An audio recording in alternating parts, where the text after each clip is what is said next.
দেশের সম্পদ বিক্রি করে দেশের উন্নয়ন আওয়ামী লীগ চায় না বলে জানিয়ে দলটির সভাপতি ও প্রধানমন্ত্রী শেখ হাসিনা বলেছেন, অনেক ঝড়ঝাপটা পার করে পদ্মা সেতু নির্মাণ করতে হয়েছে।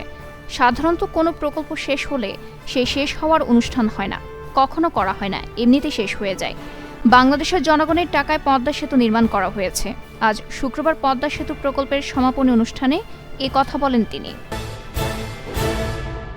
আওয়ামী লীগের যুগ্ম সাধারণ সম্পাদক ডক্টর হাসান মাহমুদ বলেছেন যে বিএনপির নেত্রী বলেছিলেন সাবমেরিন ক্যাবলে যুক্ত হলে দেশের সার্বভৌমত্ব নষ্ট হবে।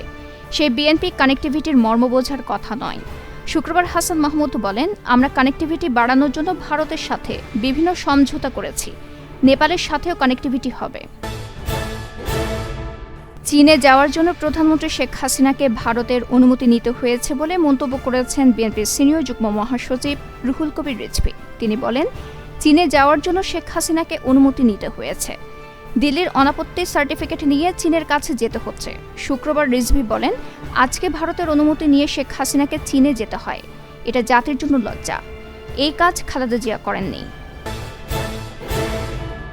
যুক্তরাজ্যে জাতীয় নির্বাচনে নিরঙ্কুশ জয় পাওয়া লেবার পার্টির নেতা কিয়ার স্টামারকে প্রধানমন্ত্রী নিয়োগ দিয়েছেন ব্রিটেনের রাষ্ট্রপ্রধান রাজা দ্বিতীয় চার্লস। কিয়ার স্টামার শুক্রবার বাকিংহাম প্রাসাদে রাজার সঙ্গে দেখা গেলে তিনি তাকে প্রধানমন্ত্রী নিয়োগ দেন। যুক্তরাজ্যে বৃহস্পতিবার অনুষ্ঠিত নির্বাচনে 412টি আসনে জয় পেয়েছে লেবার পার্টি। কনজারভেটিভ পার্টি পেয়েছে 121টি আসন।